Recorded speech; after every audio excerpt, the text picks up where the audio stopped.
What is going on, guys? Welcome to a brand new episode of Crush This, a Monster Truck podcast. My name is Bradshaw, also known as the only Monster Truck Canucker. I'm back. It's been a couple weeks. I've been dealing with a little bit of a health issue, trying to get things figured out. Thank you to Cheech for doing the episode with Josh Baumgartner a couple weeks ago. Last week we were away. Cheech was Hobbies just got some new rigs, so he was traveling back with those rigs.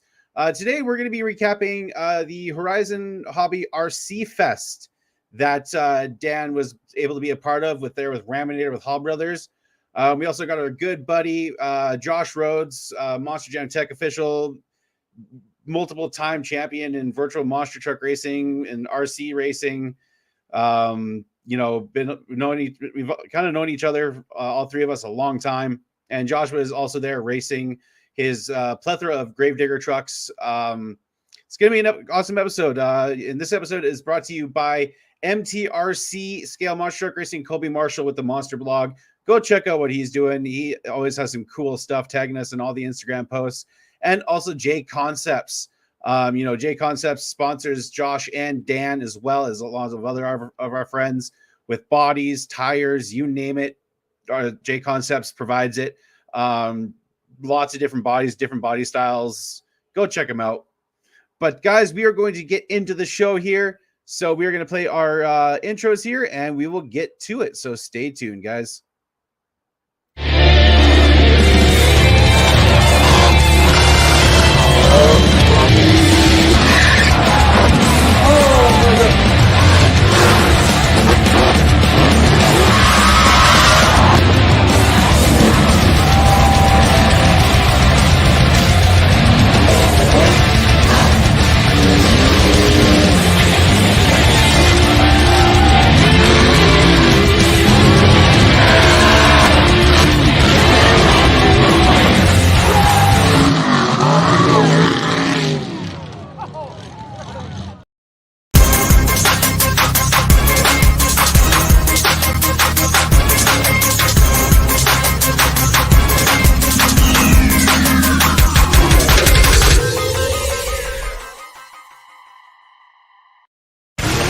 This isn't your typical motorsports podcast.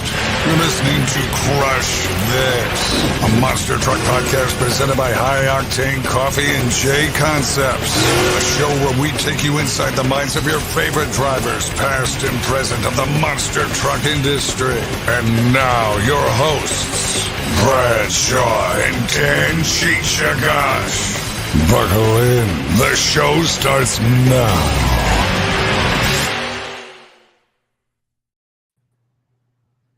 And the crowd goes mild. Yeah, that's mild. Yes, that's generally what happens. The mild, like McDonald's mild hot sauce on your breakfast burrito. What's going on, guys? This is all teachers right here. Brad already opened up the segment, and down there is Mr. Josh Rhodes. Hey, how you everybody, doing how's today, it going? sir? Good to be back on Crush This. Boys, I've missed you. Yes. Well, No, you've missed my sister. Ah, yeah, there's that. I had to bring that up at least once. But we're going to do a little bit of a small take. I know this is RC related. We haven't done one in quite some time, but let's do catch up there, Josh. You were in you were part of Monster Jam Stadium Tour Red. Yep. And just Cliff noted, how was this season for you? I'll see you in Nashville in about a few weeks here. Actually, less than that. Yeah, you'll see me. I'll be in Nashville Thursday. Yeah. How far it is out for me. I got to pack. Tomorrow is my pack day, as well as getting all this stuff together, the RC stuff, because I'm also racing in Barry's Monster Jam World Finals. Breaking news to anybody out there. I haven't announced that publicly yet, but I'm representing the black and green again this year. Cliff notes on Stadium Tour Red was hell of a time. I enjoyed myself this year quite a bit, a lot better than last year. We'll put it this way: it's nice to be fully staffed.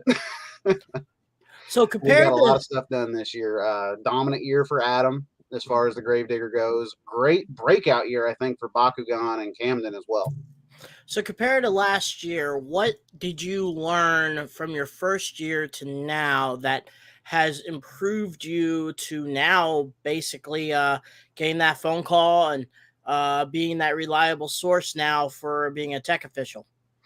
Honestly, the easiest way to say it is just picking up the pace a little bit. Because last year when I first started it, I was a lot heavier when I started this last year.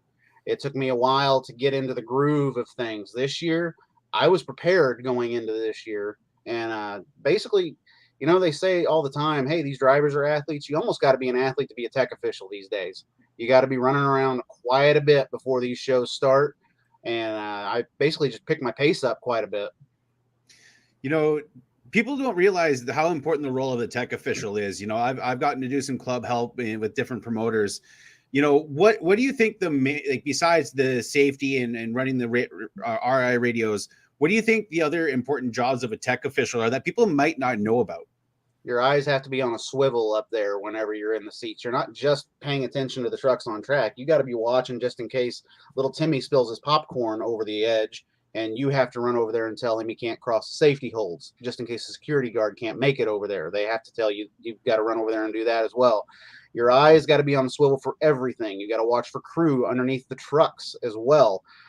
Say, "Hey, fire and send Gravedigger." "Oh, hold on, there's somebody under Kraken." We got to run down there and physically make sure that they understand they need to get the heck out of there, because we got to keep the thing going and show the I'll say event flow before I get yelled at.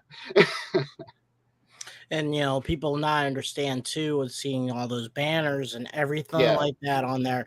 You guys plus the track crew also are putting that all together. So when a show's over with, like a one-time stadium, it's kind of, I guess, beneficial having a two-time stadium. Like on a Sunday, you guys could do it in the afternoon packing up, but on a Saturday night after a show and it's about 9:30 at night, you guys still have to pack up, and your guys are there until like 1 or 2 o'clock in the morning. The latest we were there this year was about 1:30 in the morning. I don't remember which event that was, but I do remember a very late night of packing. And then there was one Anaheim, our Anaheim shows this year. It rained atrociously on us. Our show was over with on Sunday by 5 p.m., but we weren't out of there until midnight. We were pulling banners out from under dumpsters and off the walls that were just saturated with water. It was a fun time. It was a fun time. You want to be a Monster Jam tech official, huh? It's so cool and to have the three of us here, because like I mentioned at the beginning, we all go way back to the MTM2 days, and it's so cool to see kind of different sides of the sport that we're all in, and all the people that have been a part of it, guys back then like Alex Pecorelli, he was doing it for a long time. Kevin Payne still does it. What's the most rewarding part for you doing the job? Because you're a longtime fan, like everybody, like all of us. What is that rewarding for you, that you get to do this now and still be a fan? Yeah, it really is, honestly. And I mean, that word used to be, at least from what I was told back in the day, the F word, and not the F word that we know about. The F word is FAN, fan. A lot of people don't get that you can still be a fan and still work for this company. And a lot of people got pushed out because of that. Cheech can attest to that. A lot of people got pushed out because they were an FAN. And if you can control that and understand that when you go into this company and you go to work for this company, you can be a fan, but you have to be professional and understand that this is also your job, and you have to keep going with that job. Yeah, The there's most nothing. rewarding part of my job, though, honestly, when the show is over with and you kind of glance to your right or you glance to your left and you see some kids over there that are just smiling and they cannot wait to go back up to the concession stands. You know what they're going to get. They're probably going to get some stuff on the way out, but you just see the smile on the kids' faces, and that's always been my go-to. I always love that. Yeah, it's always like you said. It's you have to learn very fast to take away your fandom and put them to the side and work, because there's been shows that I've been part of where I don't even see a single truck hit the track, because I remember clearly when I was my first year at Monster Jam, we were at Houston, Texas at back then, I don't know what it's called now, but NRG Stadium. Mm-hmm. And I was floating between Son of a Digger, because Brandon Vincent was crewing, back to Candace Jolly and John Sweeney. going back and forth, helping out. Then Rod Smith and Monster Mutt Rottweiler was there in the back. Did not see a single lick of a truck on the ground for that weekend, which proved to them that, we have to understand as a fan that we get to see these things a lot more than the average fan and the average person. So you need to take it in the, put in your mind saying, okay, it is what it is. Mhm. We'll move on to the next show. Like you said, it is our job. You need to. I think a lot of people that leave as a fan or think this is it is still has their fan mentality in there. So instead of thinking, okay, this truck has something wrong with it, instead they want to stop and say, oh, there's a teammate truck out. I'll just watch that, and they would do that instead of trying to go and get the truck fixed and stuff like that. Mhm. I've seen that. I've seen that with a lot of people. I had happened to me before when I first started. I had to learn that very quickly, or I wasn't going to be part of it anymore. But, Exactly. On my side of things, it's okay to have a conversation with a driver. It's okay to have a conversation with a crew guy. But when you're behind on your job and you see that there are still some safety holds that are not done, or there are some banners that are not done, it is not okay to have a 30-minute conversation with Ryan Anderson. Just some advice I can throw out there to anybody that's maybe being an aspiring tech official. one thing I've known is and I learned this not even from Monster Jam. I learned this from Jerry Beck. Keep it 100. Finish your job. Don't stop. If you take a little break, that's cool, but finish your job. A lot of problems that we have, I've seen, is a lot of people start working on a job, they leave, and then they start on another job that they did not finish that job, and then they come back around and go, oh, this job needs to be finished. Mhm. By that time, some higher-ups are yelling, saying, why is this blah, blah, blah not done? Why is this not going on this? Not this, and the person can't really have an excuse.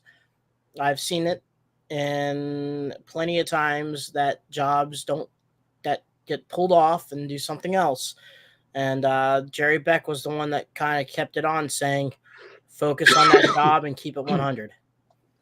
Exactly. And if you don't keep it 100 out there, and you don't keep your eyes focused and maintain on the goals that you've set for yourself that day, then you can get like somebody commented, it looks like Levi, people get sidetracked. They do get sidetracked. But remember, when you get sidetracked, that you have to veer back onto that course and keep going and finish what you started. I had a couple instances of that last year where I got sidetracked and I forgot to do something. And I'll never forget Mr. Steve Soa, if he's going to listen to this at all, in Indianapolis, just going like this to me as I was walking back up, because I completely forgotten to take the trash and throw it in the dumpsters in the back. And he had told me to do that like 25, 30 minutes before that. I'll never forget that. And that's something that is stuck in the back of my head, that I need to remember every little thing that I'm doing while I'm there, so I can get back to it if I get sidetracked from it. From my experience, because, I'm on a different side of that, or help out at a show, there's times to, you can have the fan switch on, but when that show starts, you flick the other switch on where you're like, okay, it's time to focus. It's time to do this. I remember the first time I got to run a kill radio, it was just a random car crush here where I live. It was Mike Miller with Bigfoot. And, I was talking with him, and he told me, after talking with me for like maybe 10 minutes or so, he's like, you're the only person I trust running this, because you know what to look for. Getting that for me was huge. And then being able to, later that summer, being able to actually do it in a show and run like stage up trucks, it's different it gives me more of an appreciation for what you guys go through, because you guys are doing it week in, week out, traveling, thousands of miles. It gives me more of an appreciation for what you guys have done.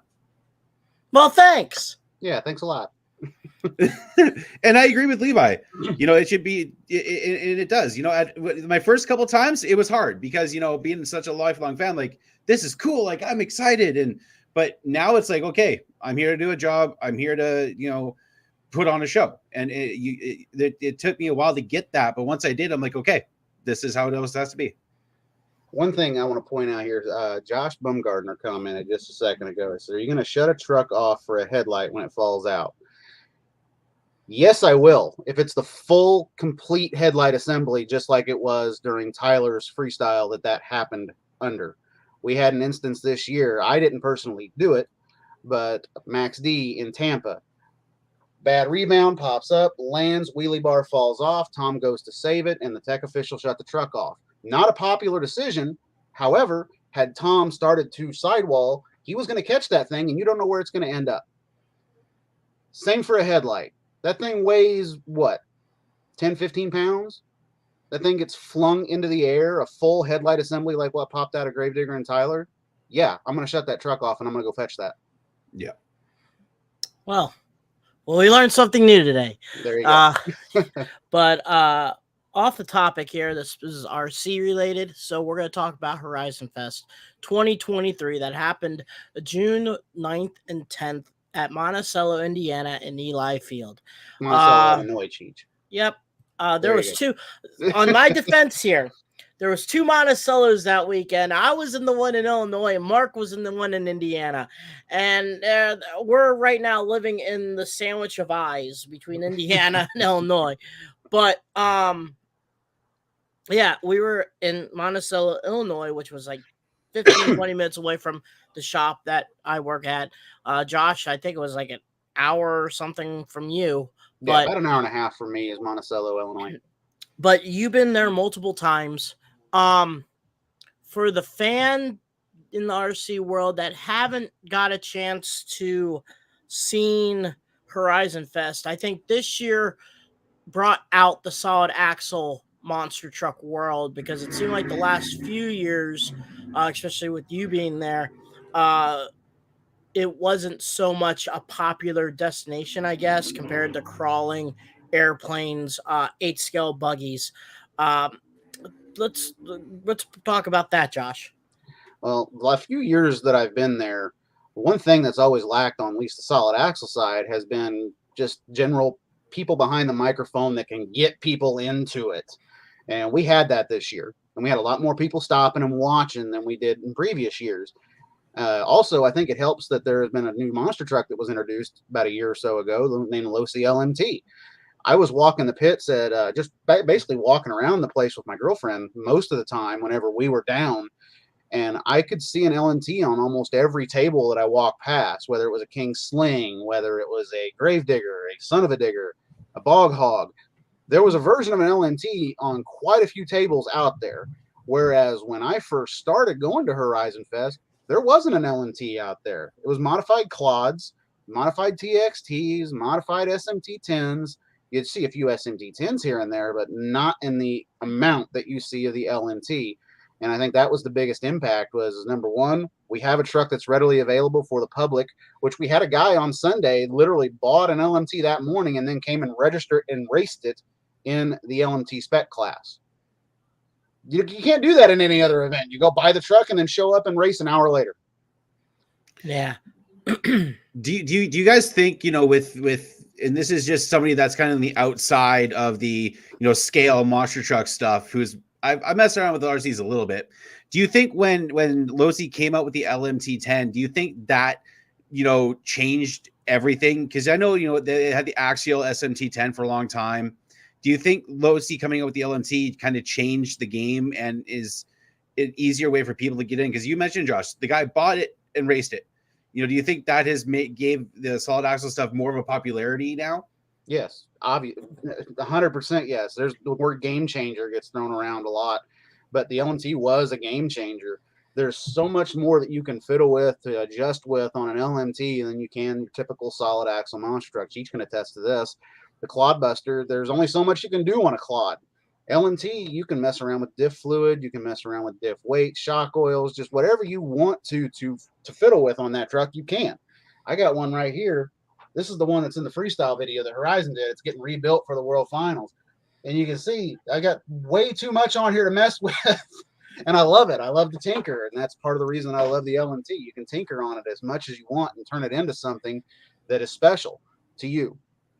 You know, and I know all my pro mods right now are LMTs, to a point where now the shocks are now hooked onto the 4-link bars. I bought some Trio 4-link bars, and now the shocks go in there. It's not so much on the housings, but the Virginia Giant that I have is still plain stock. I had a program card from Spectrum, changed some stuff, changed the gyration of the motor itself like that to be a lot better.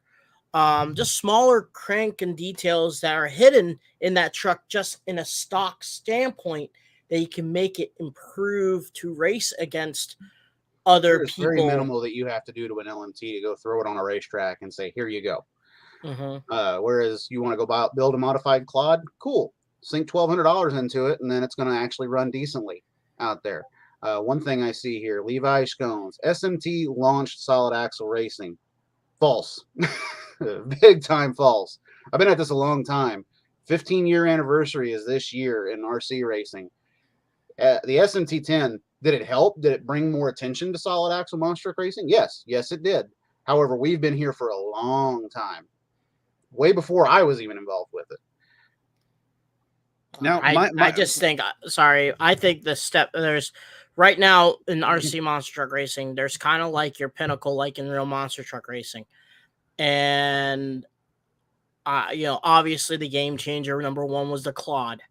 That right there helped. The Claude was the game. I mean, we can just say the Claude was the game until the LMT came out. As far as I'm concerned. Now the LMT, to me, is a viable competitor to the Clodbuster. Because you didn't have a lot of public releases. A lot of these modified stuff like Thunder Tech or ACRC, you kind of had to get yourself into the club, the world of solid axle, to find out about these different avenues. You had to know a guy that knew a guy that could put you in contact with this guy that could get you to this guy to give you the part that you needed sometimes. The difference of the Claude and the LMT compared to everything else, those two were sold to open public. Mm-hmm. You can order one at Kyosho or Tamiya. You can obviously order the LMT through Horizon. Sorry about that, Greg. The thing is I get what Levi's saying. The problem was that you had to modify the living hell out of the SMT to get what you want. To get everything that you needed, to get everything that you gotta go J Concepts to get your certified, legit looking monster truck tires. Then you had to go buy the motors and all that stuff. The axles were good. Don't get me wrong. The AR60s were perfectly fine. A lot of people use that for for shafty modifications. But you could buy in public. But when you started driving it, it was like this big bottle, like this huge firework that you got at the local store, or the thing for 4th of July. And you light it up and only went 5 feet and went poof. The LMT though is like ordering a firework from China and launching that sucker, and you actually got yourself a firework. Exactly. You got a pretty strong bullet when you get an LMT, and for a lot less of the cost that it is to modify these trucks. I see all the time, Cheech, and I'm sure you see it too, guys out there complaining about the cost of the LMT, and I'm like, all right, I will trade you one of those modified Clodbusters that I've got any day for a stock LMT that I can throw $100 in and make it work. I did the math on one of my, and the sad thing is we put so much money on these aftermarket Clods, we never get the money back that we put into it. No, you never do. You never do.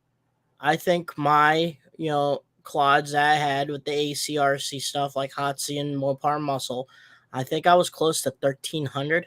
Mm-hmm. With the Reedy motors, the Reedy ESC, because in the Claude you have to buy two. Too sweet. Two of everything. Well, two of everything except the servo, basically, in a Claude.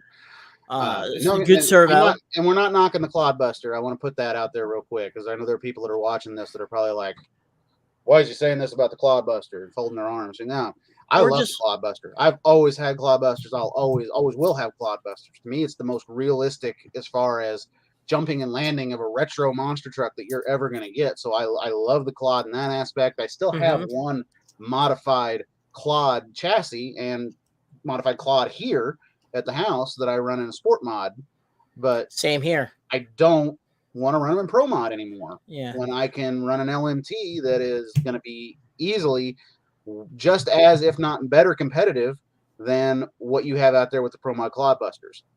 And the thing is we're trying to let people know Sorry. that Josh is crashing stuff. Is that Boomer? No, Okay. Just But to let she is people in the know doorway. that you can start up racing with a lot of groups with this LMT are already ready to go. We're just Mhm. explaining it takes a lot to, if you want to build a Clod, to be competitive already with that, and the money that you spend on to get what you're getting with a LMT. And there's nothing wrong. You could build a Clod all you want, and that's perfectly fine. But while you're doing that, add up all the numbers yeah, and see exactly. how much all that is compared to LMT on the shelf. But I think it was probably 4 or 5 years into the hobby before I actually was able to build my own truck from ground up, brand new. I bought a lot of used trucks and made them work over the years, though. yeah, and I was fortunate enough to, I was lucky enough to find. I didn't really buy. I try to build new ones. Normally, I go through them, and then Josh uses the filter and filters all the crap that I do. Mhm. But still, I find good pieces and try to put it together, and then run the truck and stuff like that. But it was a problem where I would like to do some freestyle, but sometimes these trucks break and they're hard to find parts. I have to go on eBay or I have to go bug people. Hey, And do you that's have this trouble part? for This part? somebody that's brand new getting into the hobby. Like you said, I got to go on eBay. I got to go on Amazon. I got to go here. I got to go there. You're not like a guy like me that's been in it for a number of years and had a stockpile of parts, which I still have a stockpile of parts. So good job on me. But still, you're not one of those guys that's been in it for a while. So you didn't really have the buildup like I did. Until I met Matt Hall. Yeah. And then I bought, and he sent me, he's like, I got a bunch of extra Clod parts. I was like, okay. He gave me about a box this size and this big, and it's axles, gears. Wayne Schaefer, shout out to him. He gave me 3 sets of TTR axles. And I was like, I am set with Clod stuff. But with everything I've seen, when I saw that the Hall Brothers Racing stuff, the LMT dominated that event. For me, if I had a chance to buy another truck, I would like to have an LMT and a Freestyle RC truck. Yeah, that to me, that's the biggest rival right now as far as the LMT is the Freestyle RC trucks. Which, by the way, if Zimmerman's watching, 3 wins for the LMT by one guy at RC Fest. I don't think how many Rapid X's won this? Oh, 1. Jeez, Josh. Anyway, I just like to give Josh Zimmerman and all the freestyle guys a little bit of crap every now and then. I would honestly love to have another Freestyle RC truck. They are some of the most beautiful looking trucks out there, and perfectly, in all honesty. I had a Freestyle ZRD, and as soon as I got rid of it, I regretted it. But at the time, there wasn't many big events that I was going to outside of Trigger King, so I had a $3,500 paperweight just sitting there that I wasn't going to run in a pro mod class. So the question I have, in you guys, we were talking about the LMT earlier and how much adjustability it has and everything. Do you think, especially with Monster Jam's partnership and them doing licensed trucks and stuff. Do you think like the influence of a guy like Bari, or I know like the Andersons are huge into RCs? Do you think having those guys, you know, do you think the development and making the LMT made it better than the SMT because of the you know, a guy like a Bari who's done this for years? You know, he's like, okay, this is what you guys need to do to make this one of the best, you know, solid axle trucks out there. Do you think It's having not that input, Bari alone. There was a guy named Hemansky. Yeah, they're as far as celebrity input, Bari, Ryan, Adam, any other driver out there that's running or sporting an LMT that's putting it on their social media, that's helping sell these things big time. And that's what's keeping it up there in the top echelon as far as I'm concerned. However, guys like Kevin Hitmansky, Greg Sopa behind the scenes that are keeping these trucks together and building and maintaining these things and sending these things out and making them what they are, those are your big time heroes as far as I'm concerned. I don't get me wrong. I love Ryan. I love Adam. I love Bari. By the way, Bari, I got you on RC Fest, just so you can remember that if you're watching. 8 years in the making, I finally beat Bari Musar. But I love the fact with their involvement. However, the guys behind the scenes that are really the minds behind it are the ones that deserve a lot of credit that they don't get sometimes. And again, this is just my perspective as an outsider to this. You know, this is kind of what I see on social media with what you guys do. So this is just, well, that's what Josh told you. Josh told you that their input, which inputted you to ask that question about Bari and all by the that, way, real quick, which to is give a shout out to one of those guys, Hetmansky Hobbies on YouTube, Hetmansky Hobbies 2.0 on Facebook. Look him up. He posts a lot of LMT related stuff, and a lot of that stuff I've applied to my trucks, and it's worked out very, very well. Mm-hmm. And so have I. But off the top, back to the conversation with Horizon Fest. Just to let fans know about the area, it's Eli Field, yes, in Monticello, Illinois, and it's an airfield, one of the most beautiful RC airfields in the world. Yes, they actually use the airfield itself in simulation games, with RC airplanes and stuff like that. It's always there. It's one of the widest and longest airfields in the United States. Matter of fact, in the world. To that, when you enter, so I was in the kind of the camping area, let's just say where the Raminator rig's at, and where you kind of walk A-scale racetrack. Yes.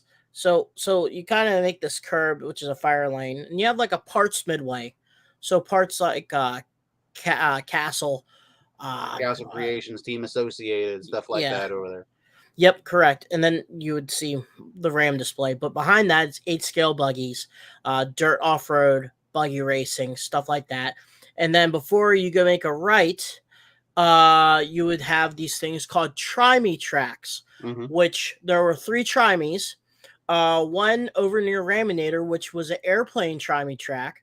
I think one on the side of Raminator was a Try-Me track for off-road trucks. And I think there was a Try-Me track near where Greg and them were at, near the airfield, as a boat, like a little pool for that. Yep. There was also a couple of Try-Me's out there for rock crawling as well. There wasn't an LMT Try-Me, which I think that needs to change one of these days, where there needs to be at least 2 trucks out there that get charged up and can hit a couple of jumps, for like knock it down to 50% throttle and let people have some fun with an LMT and get a feel for it before they go buy one. I think that would be a great addition to it. Issue is the monster truck track takes up a lot of room. I don't know where you could fit it at right now. There was just so much stuff there. There's a hobby shop on site where you can buy these things, and a lot of it is marked down from Horizon's website as well. You can walk right in there, and you could. I think the LMT was marked down $100 just there on site. The hobby shop was there. They had a small car show that was there, which, by the way, the guy that had that Cobra up front was sweet. Yeah, that was cool. As much food as you can possibly want. Brisket, good food, very good food. Brisket, fried chicken strips, you name it, we ate it. And actually good. Decent ice cream. Wasn't that fake ice cream stuff? It was legit ice cream. Yeah, it was good stuff. Me and my girlfriend both were eating a lot of that ice cream. Trust me, it was warm out there, but it was worth it. So continuing on, if you went right. So basically, where the Raminator was at, you make a right. There was a bunch of other stuff going on. So on to, if you're going down towards the hangar, uh, there was a pulled track. There was a figure eight. There was RC sumos. On your left was a basher course, two basher. Oh, actually, try me. Then a basher area. Then we had the solid axle monster truck course. On the right side of that same hallway is rock crawling, CCRC. Shout out to Tony and them. CCXRC, Tony CC was over there with somebody, one of his friends, I guess, pulled in a small 124 scale crawling course, and he and the Andersons seemed to live over there after they were done on the monster truck track.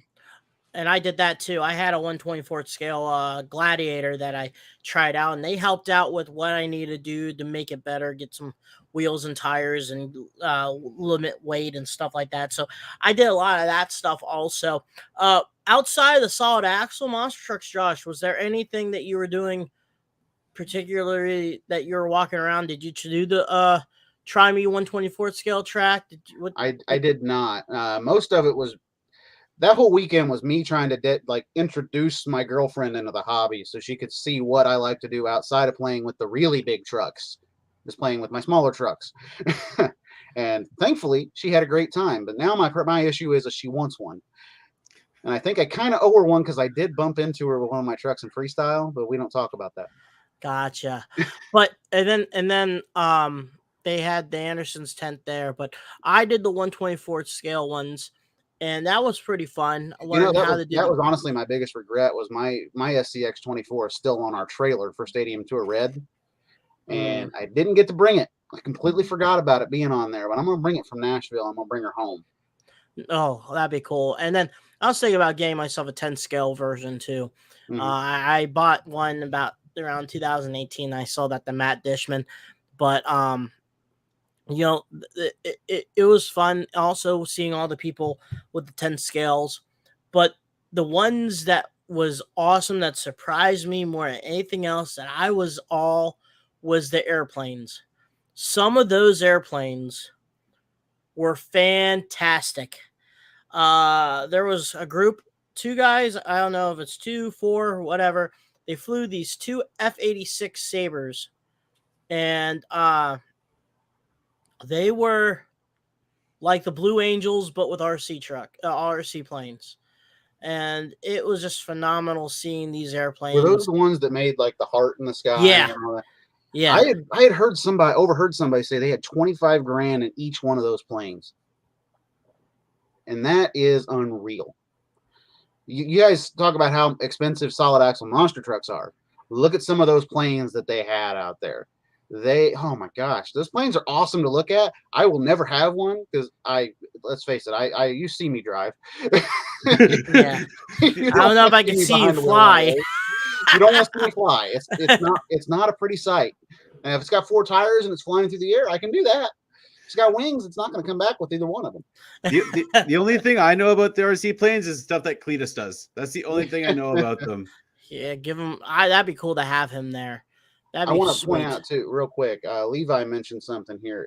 Even the RC demos at Monster Jam events are selling. I was the LMT crew chief this year for Adam Anderson's LMT that was on tour with us, and I got to tell you, it was nice to have that as a hobby guy that loves to tinker. It was nice to have that on some nights in the hotel where you're just sitting there and you ain't got nothing to do. Oh, well, I guess I'll fix the tour truck. So that was a very nice thing to have, and I'm glad that they bestowed that upon me. But then again, I don't think they could have bestowed it on anybody else on our tour. You know, with an event like this, you know, what do you guys think is the long-term goal? You know, to get, in my head, what I would assume is to get people interested in the hobby. That's exactly it. That is your long-term goal, to get not only get people interested in the hobby, but to introduce certain aspects of the hobby that they may not know about. There could be a guy that heard about the RC solid axle monster truck racing that goes there and goes, man, look at those aircrafts. Then they get them involved in another portion of the hobby. And that's how it grows. That's how things keep going and getting built within the hobby as far as just everything goes. And then there was some side acts too. Outside of the Raminator monster truck, King Sling was there too. Mm-hmm. They had a long jump competition. Man, everyone was trying their hands on that one. pretty cool to see. I'm gonna try that next year. I know I am gonna buy another LMT, but I'm gonna leave it plain stock. I think having a stock class would be pretty fun to do, and just try that. But also watching the 8 scale buggies, those guys, they had 2 classes, electric and nitro, and they She were. know better than me. Did they have the 5Ts out there running too, which is the really big trophy trucks? They didn't. Yeah, They had them. no. They had them last year. I didn't know if they had them this year. Yeah, then no, not this year. I don't think so. All I saw was 8 scale, both. I mean, hell's right next to it, taking all the dirt. So, no, I didn't. No, I don't think so. All I know was nitro and electric. That's all I can remember. But You see, looking at that track too, I've never wanted a TLR tuned Typhon more in my life than after watching some of them guys running around out there. I was like, man, if I had one of those, I could at least enter it and have some fun outside of the monster trucks. Which it's cool to know that the group, so people get not confused, is Horizon doesn't own that field. It's a group in Monticello that owns it. They And release if it every year for that event. and then $40 a year you can become a member, and then you have access to it. And not knowing in my head that there's so much more stuff that you could do with solid axle monster trucks at that field. You know, the regular monster truck course. There's another course on the other side where you can make another course. There's a figure 8 track that you could do retro stuff in. See, there's a pool track. I could let the cat out of the bag, but I've been trying to put together an event for a couple of years now, and that's the number one place that I would like to put out a RC monster truck event, is that place, because it's beautiful there. There's already a purpose-built track there. You can take the bash course and you can set up a straight line Pendadrag with your sport mods. You can set up a retro track over there. You can set up multiple courses and just use the dust that has accumulated from RC Fest. Build your ramp up to it by hand. It's easy. It'd be easy to do.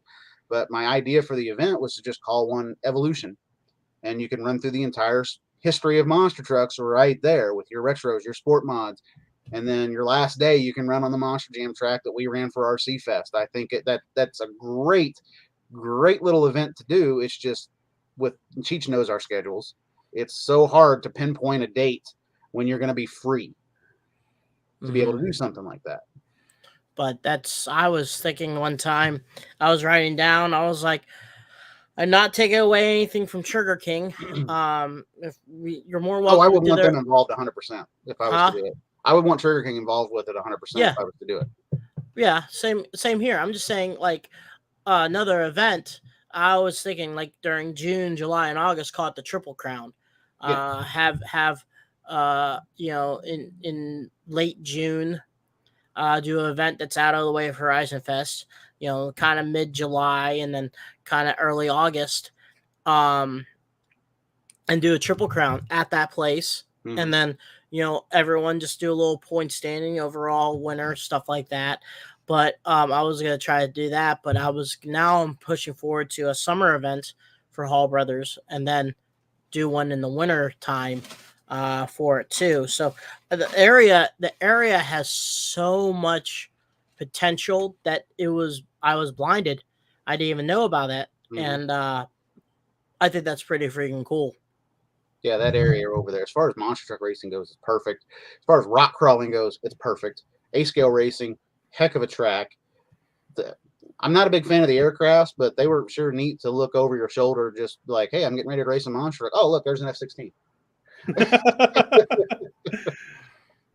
Oh yeah, the F-16, and then then you're racing and you're pew, pew, you're like, oh, it's one of those things that you can't see. The other thing that always gets me every year is that high jump competition. For those that don't know, Greg Sopa likes to dress up for the high jump competition. So you hear a guy named Nitro on the microphone. It's Greg Sopa wearing a wig and like American flag pants and a cut off sleeve shirt, and he's just walking around like he's Hulk Hogan out there putting on this show of the long jump. And that, to me, that's the thing that catches, aside from Monster Truck Freestyle and the very last thing that they do, which is the air show to end it before the fireworks. that's the thing that catches the most attention out there, because who doesn't want to see everybody jump their RC cars, whether or not it's going to break, or see how far it goes.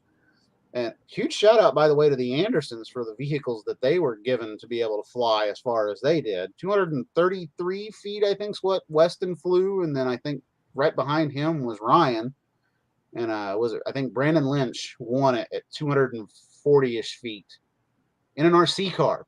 Goodness. That's right on. insane. And then the Ring of Fire, which is Oh God, the Ring of Fire is sweet. awesome. I love the Ring of Fire. I love the Ring of Fire. I kept like the whole week. I kept like elbowing my girlfriend. By the way, there's a flaming Ring of Fire that the planes are going to fly through.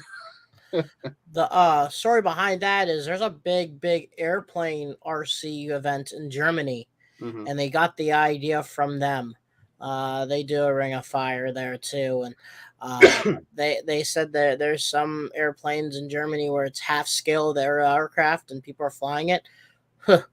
You know what I mean? It's like, okay. And I think that's pretty cool. I saw a tugboat that I wanted to buy there. Yeah, I saw the tugboat in the water too, and I was like, that'd be awesome to have. That'd be I cool. wasn't the only one.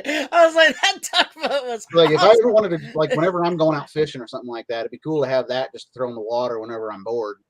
Like I'm waiting for the line to go. I'm like, oh, here's my tugboat. I'm driving it around the reef. Oh, got a bite. I just wanted that tugboat, and I'm gonna see how strong that tugboat can push something and be like, that'd be funny. I thought that tugboat was pretty cool. I got it was. And then Aaron said, did anyone recognize the ramp they stole for the Ring of Fire? Let me guess, it was yours, Aaron. Yeah, probably. But yeah, Well- I saw they also had L&Ts jumping through the Ring of Fire, and that was the Andersons doing that. Yeah. I wish they would have grabbed me, because I still had a freestyle truck intact that I could have drove through the damn thing too. I keep getting asked every year if I'm going to do the long jump with my Gravedigger, and I'm like, if you did the long jump after freestyle, sure. Because I want it to be perfect for freestyle. Horizon's last couple of years have put out a couple of videos of my truck and freestyle that have done very well as far as that Gravedigger goes. They don't want that broke. And you know, another cool thing, Cheech, is you got to let that Hemi sing a little bit and do a crush while you were there. Talk about that a little bit. At first it was gonna be a disaster, but you know, it was where we were at. We're kind of parked in kind of back area compared to where the rest of the monster truck guys were. So I did get the race. I got the race some pro mod, but me mentally was not all there the race in general because of that truck. I was just there to have fun. I didn't care if I moved on that or stuff like that. It was just there was one time I had to let LVCRC run my Virginia Giant because I had to get ready to go. But yeah, they fired up King Sling to let people know about what was going on, and then I got in there and I did the car crush. At first I got stuck, not gonna lie. But the initial hit was pretty epic. I kind of stood it up and I just hit the brakes and let the truck hit down the cars. And there's probably a few videos here and there. Their photographer took an awesome photo of it. I have it as my wallpaper on my computer, but I have it as a photo on Facebook. I want to make it as a poster, but Josh can attest to it. I think it was my second or third hit. And it was to the point where I downside the back end of the car. There was a couple slappers, I had to say, that I got. There was a lot of front end landings right there. I saw the third one. I was like, he's gonna feel that later. Ugh. I felt that on Tuesday. I tell you that much. But no, I was a little annoyed that I got stuck, and then the rest of the time it was just hitting the cars left and right. There you go. There, that's the photo right there. That's badass. I forget who's the guy. See, there's a photo of Raminator, and a lot of people don't know this. There's a photo of Raminator in Horizon Hobbies headquarters there in Champaign, Illinois. I think they need to take that photo out and put that photo in, because that photo is 100 times more badass than what they got in there. And that photo was Rory Schweigart. Yep, he's making a packet and stuff like that. And then TJ, he's a awesome media guy from Horizon. He made some drone footage of it.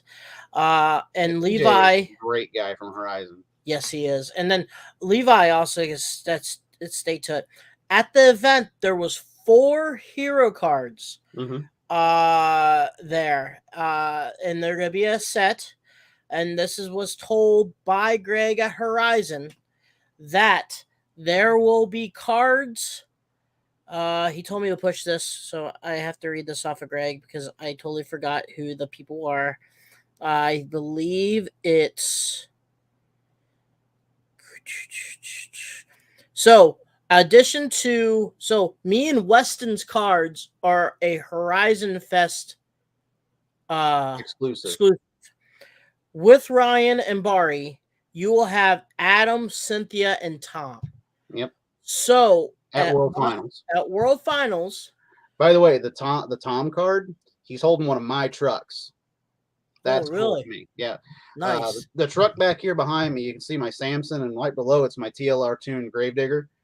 That got a revamp and got a Max D body thrown on it. And I made a trip to Paxton specifically just to get photos of Tom holding the truck for that hero card. And I can't wait to get one of my own. I make a few of those, and I'm gonna put them up because that's pretty special to me that Tom Mintz is holding one of my trucks on a card for the Losi LNT. So I'll be at Nashville, so I'm gonna get the whole collection. Yeah. But I could say that. But there are also gonna be some independents there in the future. There's gonna be a second series coming up too, just in the future. But as of right now, with that at the Monster Jam World Finals, Cynthia, Adam, Tom, Bari, Ryan. Those are the cards. If you go to the Monster Jam World Finals, July 1st, during the pit party, I think probably there's one beforehand, June 30th, but during the pit party, get yourself those 5 cards. That is the first series from Horizon. Mm-hmm. Weston and my cards, if you had to be talk there. to me, I got a special autograph from Cheech on my card as well, which I'm very excited about. Draw in blood. I was like, you can have my DNA, Josh. By the way, just a personal thing to throw out here. I was never more proud to see one of my friends than I was to see Cheech do a car crush out there. I've known Cheech for a long time. It actually brought a couple of tears to my eyes to see him out there driving that truck. I know how hard you work for it, so I'm very proud of you, buddy. Well, thank you, Josh. And I like I said, there's me and you have been awesome friends, best friends. You've been there for me no matter what. Even though you shake your head and call me an idiot, you still help me out. Well, I did that before we got on the air, so. But I mean, you open your doors to your place, open arms, hung out with you, race the beam, and all of us started out in the virtual monster truck world. Yep. And it's just crazy to see, how we've been. We did the virtual. We were all competitors, and then we started talking on Discord, or was it TeamSpeak? TeamSpeak back in the day, and yeah. then Skype. And then we go on from there and the day Josh shuts Chiefs off with the RII, it's probably me doing something stupid, and or something broke in racing or something like that. But or you're lining up for racing, and I'm just like, nope. There was actually a story I have to tell you. There was a crew guy with Matt Dishman, and I'm not gonna mention his name, but Matt. They were going and they were doing a car crash. And the first problem was the guy didn't have his radio on the right frequency, right number. So they wasn't talking on the radio. Matt pulls the truck over, lines up the cars, sticks his hands out. The guy doesn't kill him. And Matt goes, all right, well, I guess I'll go. He goes, and as soon as he goes midair, the guy's kills him right in midair of the car crash. And Matt goes, what was that all about? It was just a funny story off of me, and I'll throw this out there. I'm not the perfect tech official. My very first show, they told me that I was going to be staging trucks. Okay. Got up into the stands, went to go test Cynthia Gautier. Did not even have an RII in my hand. I had one of the damn ones that you talk through. I'm an idiot. That was my very first time going to kill a truck, and I'm like, it's not working right. yeah. That was my very first time. So You more know, power to me. it's just it's been a roller coaster, and I appreciate Josh. Thank you so much. You know, I remember the times when I went to St. Louis and I got you in, and you know, you hung out with everyone with the Gravedigger and stuff like that. But you introduced me You're to the solid. only reason. I think you're the only reason that I actually got my first piece of Gravedigger. You said something, and Morgan's crew chief at the time was standing right there. And then after the show, he was just like, "Here," and I almost cried right there. I was like, "Holy crap! I finally have a piece of Gravedigger. Now I got a flag hanging on my wall." You know, it's you know, to a point where you introduced me to solid axle monster trucks. Yeah.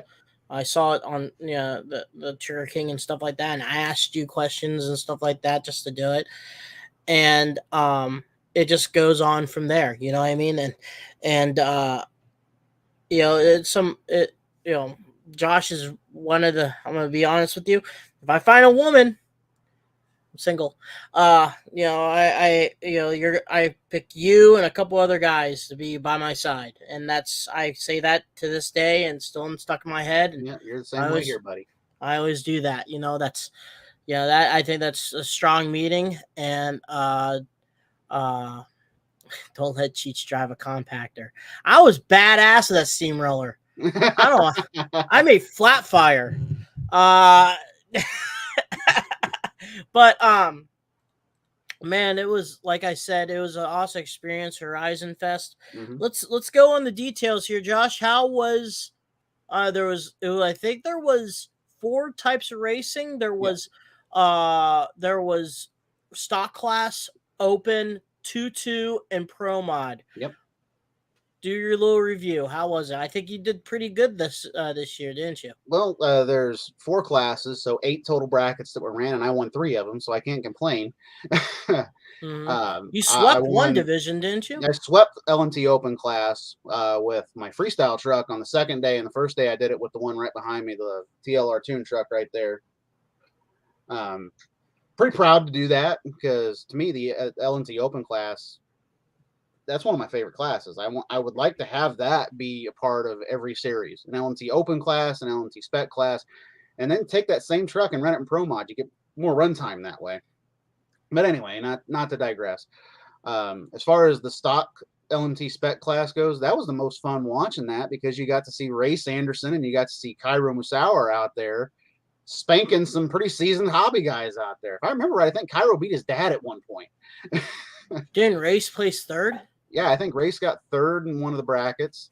Ryan, and the coolest thing about that too is you see a part of the hobby as well. You see a dad out there coaching his son, and that's another thing that you don't see quite a bit and you don't hear about, is how families get involved with this, and that's part of the spec class for you. You get to go out there and you watch your kid race, or your kid can watch you race. It's cool. The spec class is also the only one there where at Horizon Fest anyway, where you can go buy a truck and then come and race it. Like you said, that one guy went.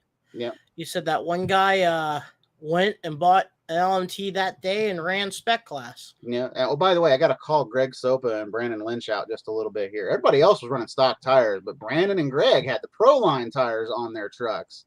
So no wonder they won a couple of brackets. They didn't have the stock tires on. Yeah, cheaters.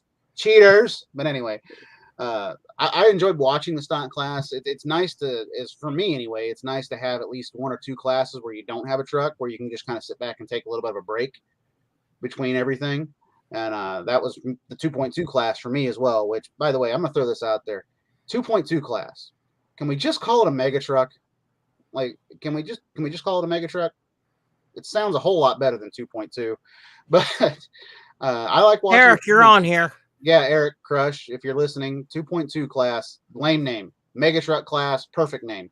Anyway, though, it was cool to watch that class as well. There was one truck out there. Jamie Ware had one, Thunderstruck. He also ran it in Pro Mod, I think, too. It looked cool on the 2.2 tires, because you've got the Freestyle RC chassis, which is that Pro C chassis, and you just see the flex of it going back and forth. It looks like a real truck doing that. It looked like a real mega truck doing that. I enjoyed watching that class as well, But when it came to the LMT Open and the Pro Mod, that's when my eyes were set on the prize. And I won the first day with it, got both my trucks to the finals. Second day, I won with the freestyle truck that I have, which is my freestyle Gravedigger, which is sitting right next to me getting rebuilt after that whole ordeal at Horizon Fest. By the way, thanks to Weston Anderson for loosening one of the bolts on there and making the front end do this. That was nice. Pro Mod, though, man, I've been chasing a Pro Mod win out there since I started going there. So this is my third or fourth year at Horizon Fest, and to that time, I had not won a Pro Mod bracket. It's the hardest one to win. There's 50 some odd trucks in that bracket. It's hard to win that one, especially with the competition that you have there. You got Hayden and Brandt, the Pro Light. What's that? And the Pro Light. I thought that was kind of difficult. The Christmas tree. Oh yes, not the Christmas not tree leaving as well. on the green. See, all those guys from Freestyle RC, they race with that light all the time. They pretty well know when to time it and when to go. It was kind of funny. Ryan Anderson at one point was trying to get an 000 light. I don't think he ever got it, but he did get an 046, I think it was at one point, which that's pretty He was good. trying to channel his inner Erica Enders on the light there. Yes, he was. I think the only person out there that could probably do that's Candace Jolly. She was really good on the light back in the day with Monster Jam. But as far as the Pro Mod class goes, I've been chasing that for a long time, and I built a new truck, which I got sitting right here next to me. This is the one that's going to the World Finals. Brand new SoCal Warpath truck. It's LMT based, but it's got an SMT10 transmission in the middle of it. It's an interesting build. I spent most of the first quarter just tinkering on it when I would get home from events, just trying to get it built. It's probably the most money I've ever put into a Pro Mod truck just to get it ready for RC Fest, World Finals, and stuff like that. Trigger King races coming up. Maybe crossing my fingers, New York World Finals. I really want to be out there for that. But day one, first bracket out with that truck, placed third in Pro Mod. And that, to me, that was a win to me, was placing third in that. And then the next Your day, other trucks rolled over. Do what? Yeah, I remember your other trucks every single race. Day one, it was not my first day at all. Like I won the first the LMT bracket that day in the open class, and I was like, oh, that's cool, that's great. And then I went out in Pro Mod and proceeded to flip every single truck Except over the very first hill. Flipped. What was it? I flipped Samson in a race I should have easily won. I flipped that truck in round number one, just trying to learn how to drive it. Flipped it. I got lucky enough that the other driver in the other lane had issues, and I got to cruise on to the win. And I got faster and faster with that truck throughout the day, and to the point where it set an 8.4 second time, which I think was the fastest time of the weekend with that truck on day one with the truck I just showed you guys, the Warpath. Yeah, Eric. I'm trying to think of what else too. Day two bracket. It was cool to get to finally beat Bari. That had been a monkey on my back for 8 years. For those that don't know, Bari came out and ran a Trigger King event called Super Crush Sunday, which was the same day as the Super Bowl, and it was the day after a Monster Jam in St. Louis. So we had a big field of trucks there. And I remember I ran like crap in qualifying. It ended up I had to race my way through some of the top guys to get to Bari in the finals. And my Excalibur, that poor truck, ended up on top of his Samson because I tried so hard coming out of the corner to get him that I wrecked. And I ended up right on top of his truck. 8 years later, I finally get to race him again. And I think it was day one, he beat me. And I'm like, God, there went that chance. And then day two, I got a chance again. And I said, you know what? I don't care if it's 2-1 with me and Bari right now. I'm taking him out. I even called him out before the race. I said, you better win because I want you in the next round. And I got him, and I spanked him, and I'm never going to let him forget about it. And then finally going to the final round with me and Hayden Brandt. We both messed up the course extremely bad. We both drove over the dang hill, the first turn hill, drove right over it. And then I floored it coming to the finish line, and my truck actually spun through the gate. He drove over the top of it. I don't think he set a time because it didn't cross the beam, where mine spun through the timing barrier, and I ended up getting the win. Finally got a Pro Mod bracket out there. I'm incredibly happy with that. The biggest thing, though, about it was freestyle. I wasn't expecting them to come over and video me again. But TJ from Horizon took a couple of videos of me talking about the freestyle contest. And then they sent me out like 4th with my Gravedigger. And I was like, okay. And I even looked at Ryan and Adam and all the guys behind me, or Ryan and Barry and all the guys, like, is this fire and send, right? This is where I fire and send. They go, yeah. So I sent it. I did my best Chris Bergeron freestyle though. Yeah, Cheech, you're still one of the only guys I've ever seen to break 2 tires off and still keep going. not to mention both right side tires. Right. And the thing is, it wasn't at the same time. It was I had a spectacular rollover flip, saved it, hit a ramp, tire came off. I hit 2 more ramps, and another tire came off on the same side. I had these new King Fling J Concepts, and the plastic inserts that they give broke off. Both of them broke off, and I broke a LMT hub in half, clean half. So I went and talked to Jason. You broke an LMT hex directly in half. Hex, yeah, hex directly in half. Talked to Jason from her J Concepts, and he sent me the new wheel adapters that has this kind of size of a nut. Yeah, I've got them in here. I don't know how well you can see it, but I got the J Concepts ones in here. This was on the freestyle truck. It kind of isn't like the nuts like about this size of a water cap. Yeah, that you put on the wheel. I've been running that in our dead end course, and it's been holding on pretty good, and I've been enjoying that. The thing that now I'm finding out with the Hotsy is the bottom shock holder, the spring holder for the Pro Line shocks I got. 2 of them came off, and I got those replaced, but Hotsy's going on. Isaac said still a legendary run from Cheech. I watched the video. I want to see footage of this.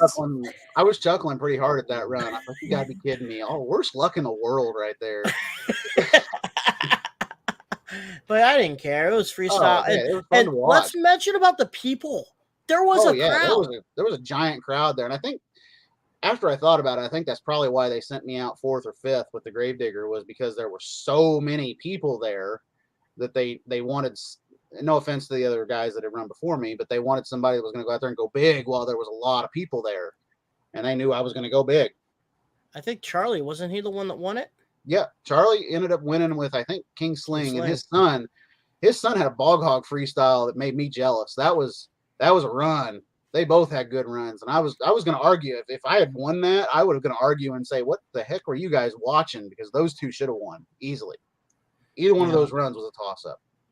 And I have to also give a shout out to Aaron and Ryan Anderson. Day 1, they did Penna style fun run racing, and they were flying their trucks so far that it was about to clear the fence on the other end, because Aaron was running his Halion on 3S and Ryan was running his on 4, and they were full sending it. It was awesome to watch. It was cool hearing, Weston and Ryan and all them. They were getting into it. The crowd and everyone, it was awesome. And I think now they're going to start, I think next year and more years after that, freestyle, solid axle monster truck freestyle is going to be something everyone's going to watch. Exactly. And we had a much bigger crowd than we normally have for the monster truck freestyle this year. And I think Aaron and Isaac can attest to that. They're in the chat right now. They can attest we had a lot more people there this year as far as watching the solid axle stuff. Whereas the year before, years past, people would be walking by and be like, oh, what's that? And then they'd stop and watch it. And you get about 10, 15, 20 people would be watching it, which that's cool. But it's not all eyes on you like it was this year. I don't know the stories I heard about solid axle monster trucks throughout Horizon Fest. I just think that this year was a turning point for it. Oh yeah, it was. Aaron just commented, it says Ryan ripping around the track with his Zeus truck. Ryan ripped around with my Warpath too. And I tell you what, if he would have had that truck in Pro Mod, he could have won the competition. He can drive an RC truck like very well. He can do very well in competition if he's got a truck that's modded out. He also shout out to Mike Buffka. Yeah, you got to talk about Buffka.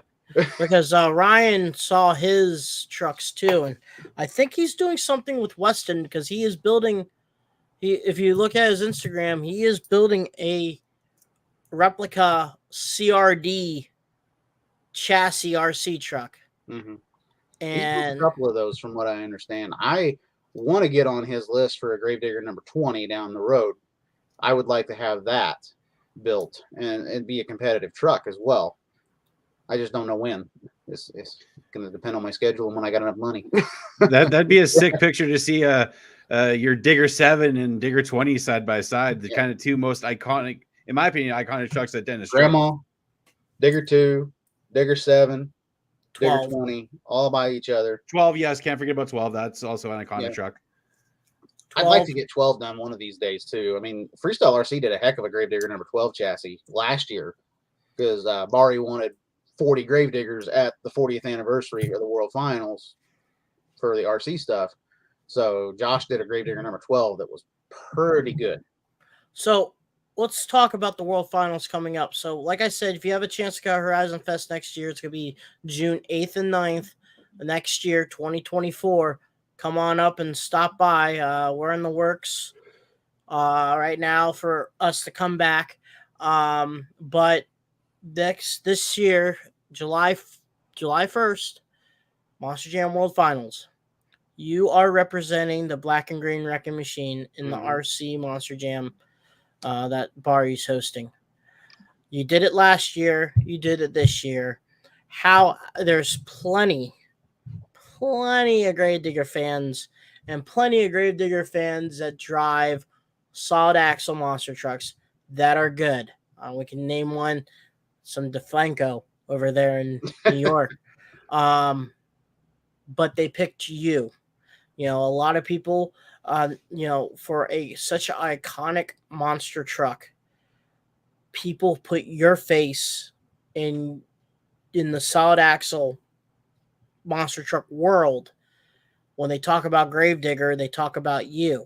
Mm-hmm. You know, and how does that make you feel that anyone in the United States can put the name of that popular truck all over the place, but when they talk about Gravedigger in the solid axle world, they talk about you? Do you think is because of how successful you have been driving that truck in the races that you've been in? And I guess this is like a 2 or 3 part question, but how is it feeling representing that on the main stage in Nashville, as the Gravedigger guy? So let's talk about how that name got in you, how you made that successful in the solid axle world, and how do you feel about representing that truck in front of everyone in Nashville?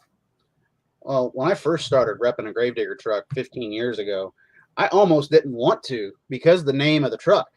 You get a lot of people out there, if you see a lame Gravedigger RC Freestyle, you get people commenting on it all the time about, he's just not a good enough driver to drive that truck or this or that. And I was afraid of that.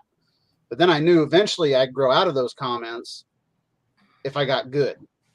And I just kept going with it and building it and building it and building it. You obviously have to be successful to have that name on the side of your truck as far as running it and anything RC related as far as I'm concerned. And I've campaigned it for 15 years.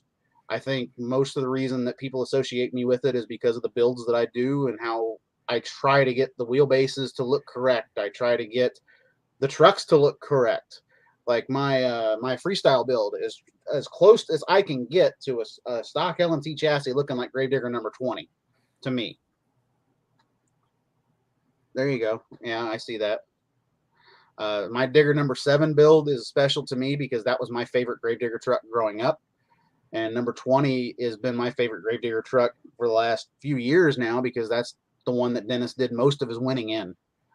And I would like to have those 2 trucks represented in my fleet at some point. As far as representing the truck at the World Finals, when I got asked to do that last year by Bari, I damn near cried, to be perfectly honest with you, because that was not only representing Gravedigger, but it's representing Gravedigger in the 40th anniversary of Gravedigger.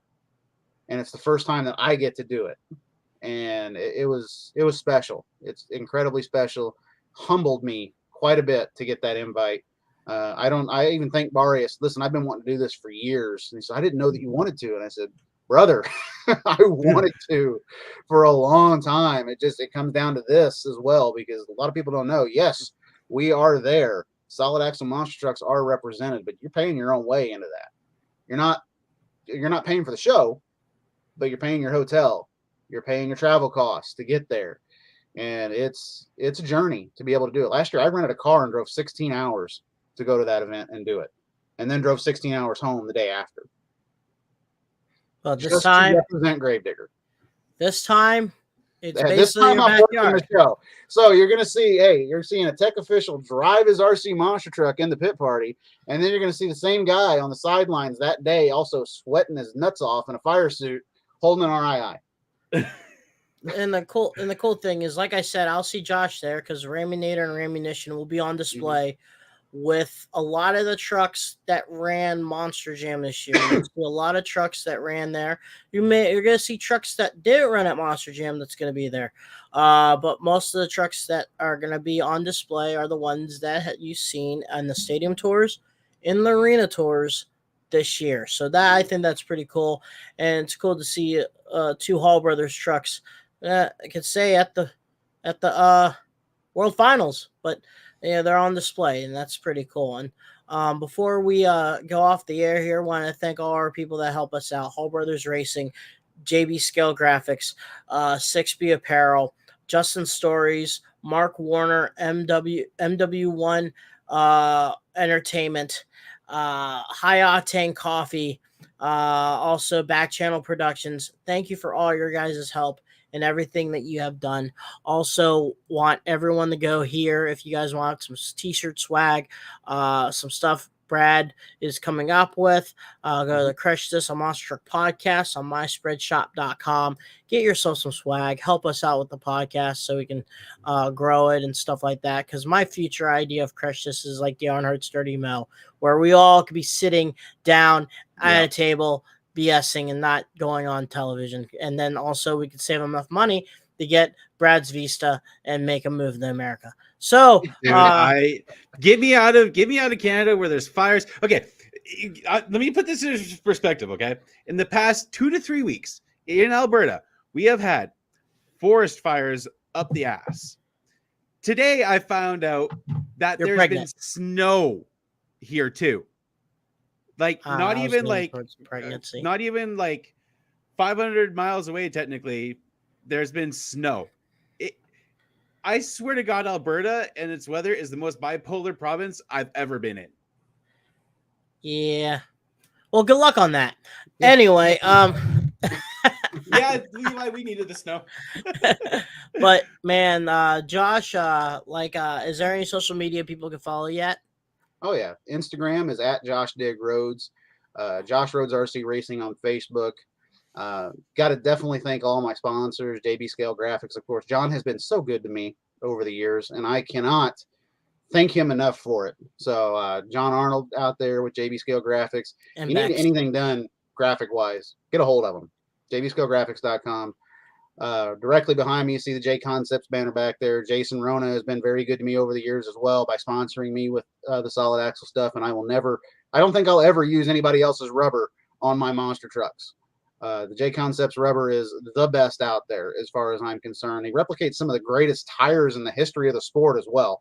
So if you want to start a solid axle truck and you need some good rubber to throw underneath of it, go to J Concepts, get everything that you need. As well as Horizon Hobby, Team Losi Racing. They've been with me for the last couple of years now and been very good to me as well. Can't thank them enough for jumping on board with a solid axle guy and sponsoring somebody, because you just don't see a big company like that sponsoring somebody like me. You're right on. And yeah, once again, Brad, how about you? You can check me out on Instagram at The Only Monster Truck Canucker. Check out Bradley Shaw Designs. Big things in the work. And also one more thing, I've realized that once I eventually get a LMT, and Dig, you're gonna enjoy this one. I know what truck it's gonna be. It's gonna be a bulldozer. Now don't hit too many walls with that. I'll have to check it off. Once again, go follow me on Instagram at mt_DanaGosh28. Also want to thank also Agoshers Racing RC. Want to thank J Concepts, like Josh says, been there with me since day one.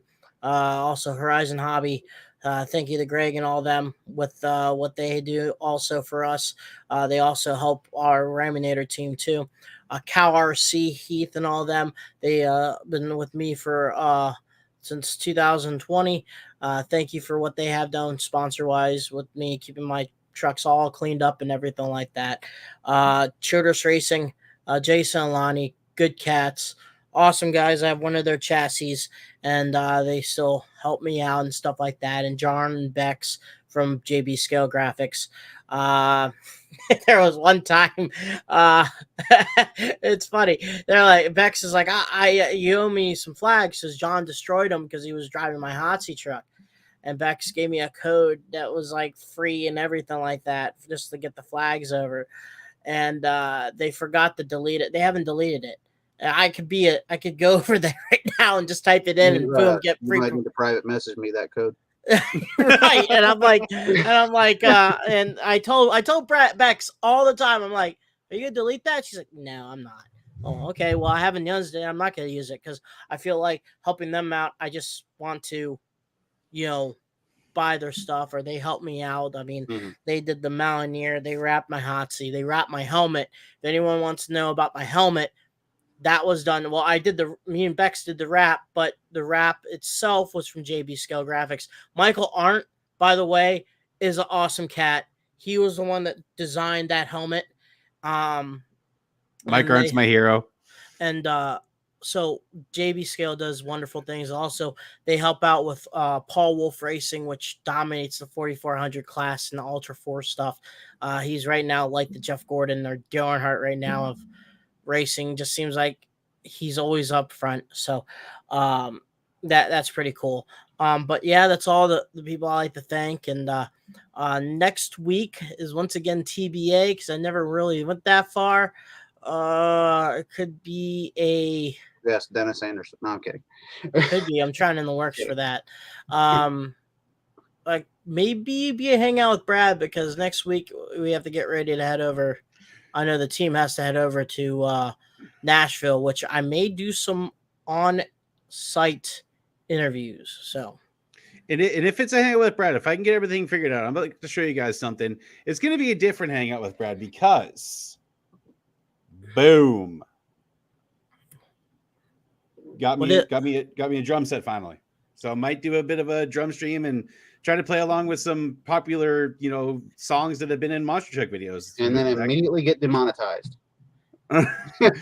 Hey, my brother does that on Twitch, and sometimes I'm surprised he hasn't gotten demonetized yet. So we could have an episode. I could try to get a guest on, stuff like that. So I'll see how it goes. But I'll be on the works on that. But man, Josh, it's awesome talking about RC stuff and everything like that. And I'll see you next week. Yeah, you definitely will. I'll be driving out to Nashville Thursday. All right. And if you hear someone yelling, "Go Lyle Hancock," when you're driving Gravedigger, go Lyle. Yeah, if I hear that, I'm gonna be like, thanks, buddy. I did it for the fans. I did it for The Rock. Anyway, that was a wrestling reference. There you go. Yes. Well, Brad. Oh my. Well, Brad, thank you. Time to close it. Yeah. Well, guys, like we always end, check up on your friends and family. Mental health is very important. If you're struggling, going through anything, please reach out to me. Reach out to whoever it is. Your life is worth more than losing it. And guys, as we always say, and we've done it for I don't even know how many years at this point now. Keep the rubber side down and the shiny side up, everybody. Peace.